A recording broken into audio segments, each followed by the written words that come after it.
was like, yeah, it's unfortunate because they do make great music, and I think they could have been on a level of a Tribe, you know, or a Slum Village, or you know, a little bit more popular. I don't know if Slum Village is as popular as Little Brother, but through other a Tribe or De La Soul, maybe not as popular as them, but they could have been on the way to being a Tribe or a De La Soul. Through a couple on the same article I was reading, they kind of remind me of like the Sega Dreamcast, where they were ahead of their time. So because they were so far ahead of their time the time, that's a good connection. That they just fell off. You know, the Dreamcast had the online gaming for everyone. In fucking in the 90s. Yeah, 1999. Who was even trying to do that? Right. So that and it had the joystick controller, you know, and with the triggers. Yeah. But then drop that 64 and it's game over because it had classics. But anyways, like, you know, because they in the interview, they were also mentioning how they worked with Drake when he was first coming out. And they actually referenced him as Aubrey. And I was like, actor Aubrey from Canada. Who the fuck is that? Oh, Drake. My bad. So like how they work with Drake and they worked with a couple other people that weren't big yet. But then like those people then blew up. Not because of this, but then they're also talking about too how like they kind of started online stuff before it really took off. Yeah, they're on the boards, you know, they're heavily involved because they're in college, so you know they're computer savvy and they're on the internet interacting with people, and you know that's how Fonte met Nicolay. I think he's from Europe. I think that's how they connected online. Yeah. So shall we jump in? Yeah, let's jump in. Dude, how did Chris Hardwick get on here? I know, that was so random. I had no idea that he was on it. It doesn't really sound like him either. It doesn't. A couple years ago, I was like, is this actually Chris Hardwick? And you know, they come out swinging, like they come out rapping hard. Beautiful Morning really just sets the stage. Because like you read the title and you're like, beautiful morning. Like, yeah, this is a start of a new day. And that's kind of what they talk about in their verses.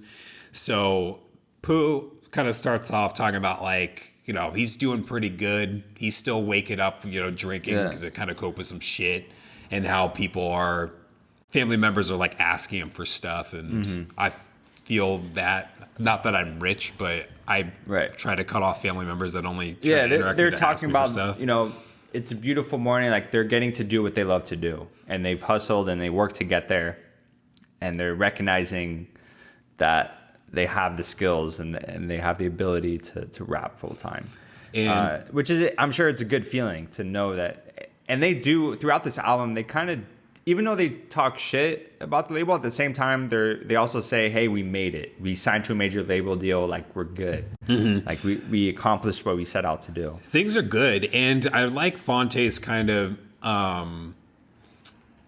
What do I want to call that? Like, I like his take on the day. Like, every day is another day to do the things I could have done the day before, but I didn't know I should have. I'm like, yeah, man, I guess maybe we were just talking about push-ups and stuff. Like, yeah, I didn't call my mechanic to work on my car. Like, I guess I should do that today. And it's just kind of like a new day to do things. Right. So yeah, Fonte is amazing at those grown man raps. You know, he's so simple, but he hits you like to your core of like being an adult and growing up and just trying to go through life.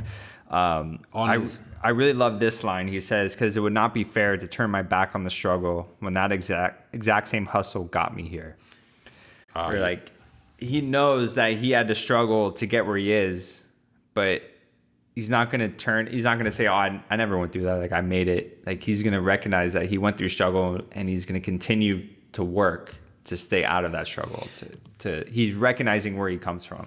And, you know, I vibe with that because, you know, my child was like extremely rough, but definitely I had some parts, but definitely this is where I really connect with Fonte, because it's like, yeah, I mean, if I didn't have those situations, I wouldn't be the person that I am today. And so I like who I am. So I like that.